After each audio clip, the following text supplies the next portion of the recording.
तो hello guys, जैसे कि कल मैंने अपने वीडियो में बताया था कि रजत दलाल जेल गए थे और वो जेल इसलिए गए क्योंकि वो एक लड़के को किडनैप किया था, उस पर पेशाब किया था और उसके साथ बहुत ही गलत किया था, यानी कि उसको बहुत ही मारा पीटा था। तो इसी चीज को लेकर के रजत दलाल ने रिप्लाई दिया है। वो कल इंस्टाग्राम पर लाइव आए थे और उन्होंने क्या कुछ कहा है अपने लाइव सेशन में, देखिए मैं आपको वीडियो दिखा देता हूँ। तो भाई कैसे हैं सब?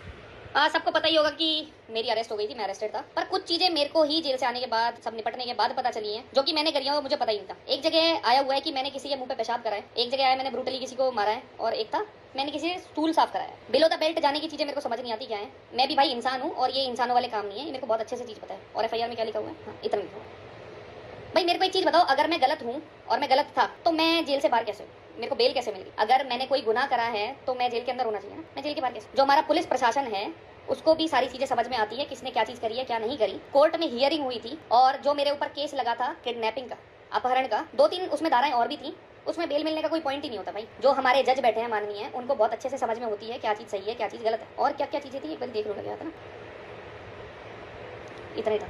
मेरे को एक चीज बताओ, अगर मैंने कुछ करा होता तो मैं बाहर कैसे हो जाता ना? मेरे को बिना किसी नोटिस के पुलिस वालों ने उठाया, जो कि कानूनी रूप से जायज चीज नहीं। वहाँ पे एक जगह आया हुआ है कि मैंने मारपीट करी। भाई मेरे हाथों में बहुत अच्छी खासी जान होगी, अगर किसी को मारूंगा तो किसी के निशान तो आएगा ना। उस लड़के के पूरे शरीर पे एक निशान नहीं है, सिंगल एक निशान। और जो उसमें बोला हुआ है कि मैंने किसी की पसलियां तोड़ दी, अगर पसलियां टूटती हैं तो कहीं फ्रैक्चर होता है, कहीं निशान आता है, कहीं कलर तो चेंज होता है ना, उसमें सब कुछ एग्जैक्ट है। उसके घर वाले हियरिंग तक पे नहीं आए भाई। ये होता है ना पुलिस चौकी में आके सब काम करवा के, अगर तुमने किसी पे केस कराया, पूरी हियरिंग के दौरान उनके वकील के पास एक सिंगल प्रूफ नहीं था किसी भी चीज का। जो भी मेरे ऊपर एलिगेशन लगाई है, मैंने टॉयलेट कराया है, मैंने मारा है, सब कुछ साफ कराया है, एक सिंगल प्रूफ नहीं था। और देखने तो पॉइंटर क्या क्या थे उनके, चोट के निशान थे।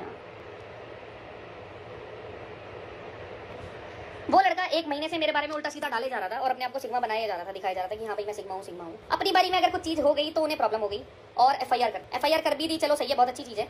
एफआईआर का एक भी पॉइंट, सिंगल एक भी पॉइंट उन्होंने जब भी सुनवाई हुई उस टाइम क्लियर नहीं करा, ना मारपीट का, ना लड़ाई का, ना किडनैपिंग का। मेरे पास वीडियोस हैं, व्लॉगिंग कर रहा था उस टाइम, कि वो लड़का आके खुद मेरी गाड़ी में बैठ, उस लड़के को उसकी मम्मी के पास जब छोड़ के आया ना, उसकी पूरी प्रॉपर रिकॉर्डिंग है। वहाँ पे 8-9 लड़के और खड़े थे, उस लड़के ने खुद अपनी मम्मी के पैर छुए, वहाँ उठक बैठक लगा के अपनी मम्मी से सॉरी बोली, मेरे से नहीं, मेरे पैर नहीं अपनी मम्मी के पैर छुए। मेरे पास एक एक चीज की रिकॉर्डिंग है, कहते हैं ना जिसको प्रॉपर रिकॉर्डिंग। मैंने अभी तक कहीं डाली नहीं है क्योंकि मेरे को पता है हियरिंग के टाइम पे मेरे पास एविडेंस है। उसके पास एक सिंगल भी एविडेंस नहीं है जिसके बेस पे वो ये बोल सके कि रजत दलाल ने कुछ करा है। और ये चीज मीडिया में उछली कैसे? एक और केस चल रहा था किसी पुलिस वाले का, XYZ चीज थी, वो मैं वर्बली नहीं बोल सकता। उस चीज के लिए पुलिस वालों के वो मीडिया वाले आए हुए थे, मेरे लिए नहीं आए हुए थे। उनको उस केस से कुछ नहीं मिला तो उन्होंने मेरा केस डाल दिया। और भाई हमारी मीडिया इतनी प्यारी इतनी अच्छी है, मेरे ऊपर भाई एलिगेशन लगे हैं, मैं एक्यूज हूँ, मैं गिल्टी नहीं हूँ। उन्होंने जो बात बोली है वो वर्बली बोली है एफआईआर में कि रजत ने ये चीज करी, वो कहीं से कहीं तक उसका एक भी। तो दोस्तों जैसे कि आपने वीडियो में देखा, रजत दलाल बोल रहे थे कि जो भी मेरे पे केस लगा हुआ है सारा झूठा है। तो दोस्तों बाकी इस चीज को सुनने के बाद, रजत दलाल के बातों को सुनने और देखने के बाद आप क्या कुछ कहना चाहोगे नीचे कमेंट सेक्शन में जरूर बताना। मिलते हैं नेक्स्ट वीडियो में, थैंक यू।